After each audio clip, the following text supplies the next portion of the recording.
I'm speaking with Shawna Pandya, a student here at Singularity University. She's originally from Edmonton, Alberta. She has a bachelor's degree in neuroscience. She's a graduate of the International Space University in Strasbourg, France, and she's studying to be a medical doctor. Shawna, what made you decide to go to Singularity University? Well, it's actually a little bit of a funny story. So there were two things. So one day on Facebook, of all things, I noticed a lot of my friends were becoming fans of something called Singularity University. So I thought, well, what is this institution? I should probably go check it out.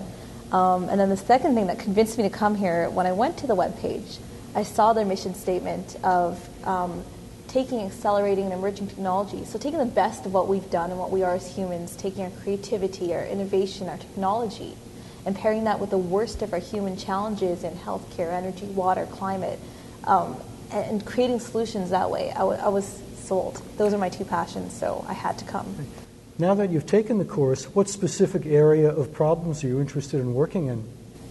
So there's still no definitive answer, but I'm definitely working on two of my passions right now. One of them is disaster response and improving the way in which we can affect disaster response through technology, smartphones specifically. That's one of them. And then in the bigger picture, global health is something I'm extremely passionate about. Now, what is the problem with global health? Is it just that a lot of people don't have any medical care at all, or looking for...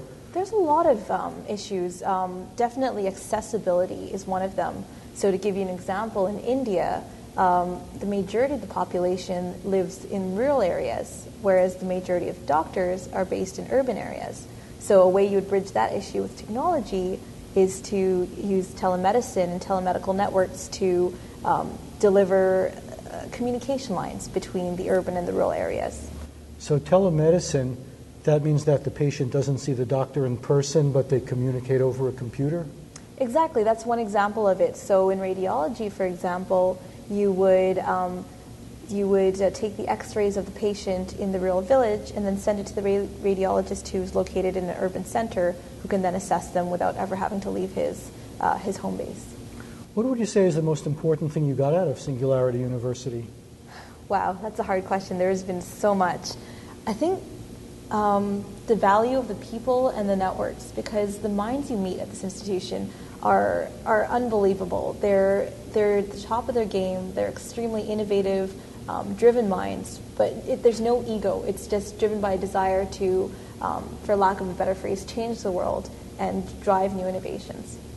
Now, what does Singularity University define as the major problems of the world? There are obviously lots of problems, and some of them are sort of counter, so if you solve one, it makes another one worse.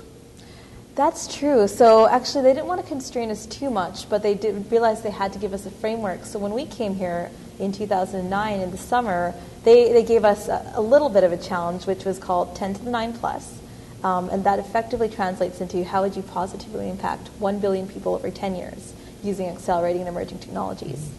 That now as to how we took it upon ourselves. I worked with an especially talented team of 9 students of the original 40. We represented 7 countries, and this team was extremely driven. So we took one step further back and said, how can we positively impact 6.7 billion people? And that's where we came up with the idea of affecting disaster response, because whether you're talking about a tsunami in the South Pacific or an earthquake in Haiti or San Francisco, the need to deliver aid and assistance following any natural or man-made disaster is just as relevant. Now, the people who are in charge of responding to disasters now, do they tend to use up-to-date tools? I realize that depends on what country you're in. Mm-hmm, definitely.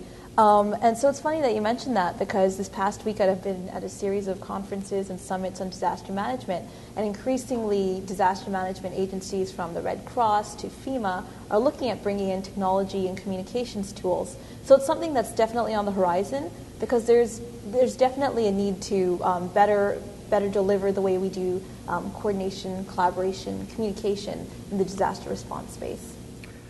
Now, do emergency planners look to organizations like Singularity University as a resource?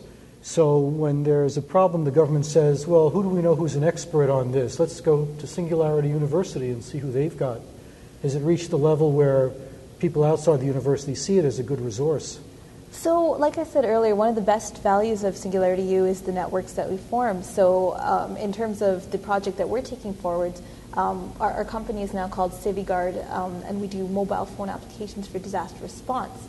And through Singularity U, we've come up with this tremendous network of advisors who have been in Haiti, who've been the key points for patient coordination in Haiti, who've been medical officers in the field, who've been with NASA's Disaster Assistance and Rescue Team. So yeah, there's definitely that. So I understand that one aspect of Singularity University is that it acts as an incubator for small companies, and I think you just referred to one. Mm-hmm. So is this your company, are you the head of this company, or is it a collaboration of other people at the university? It's definitely a collaboration. It's really a team feel, because when you're working with such a talented team, like I said, 9 people in our case, and you're very driven, you're just working so intensely over a few weeks, you become really close.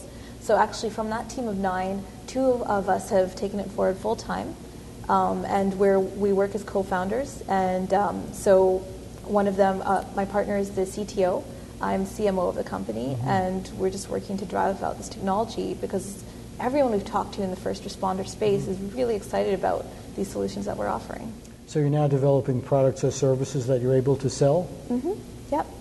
So our first piece of technology, it's a civilian notification and guidance platform. And the way it improves upon existing alert systems is it delivers messages to the user's phone via an app. And the added value is that this information is specific to the user's location.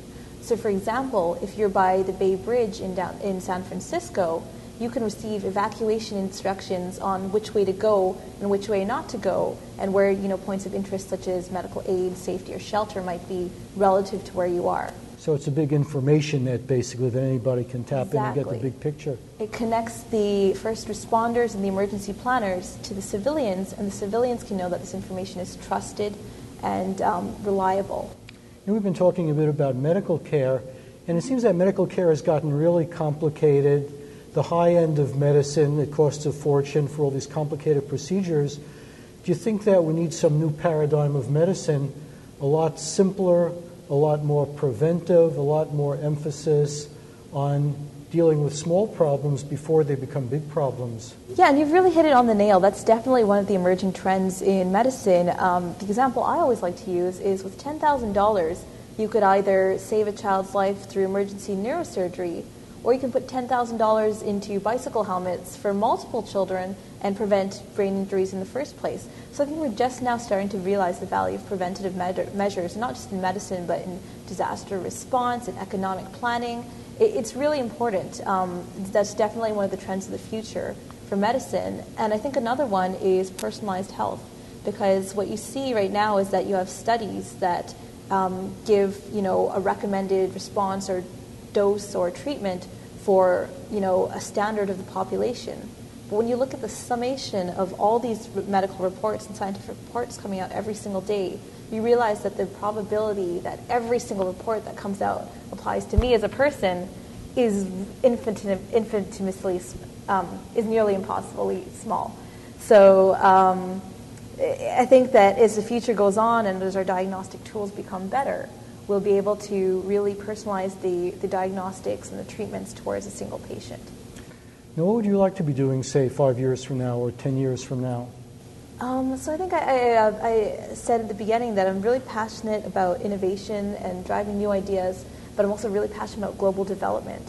So if I could sort of be directing a research center or an innovation playground where the biggest and best ideas for technology and even the way we think and use those ideas and technologies to address our grandest challenges. So take what I'm doing and scale it up and keep on expanding to new frontiers, so global health, global development, living and surviving in extreme environments. That would be the ultimate for me.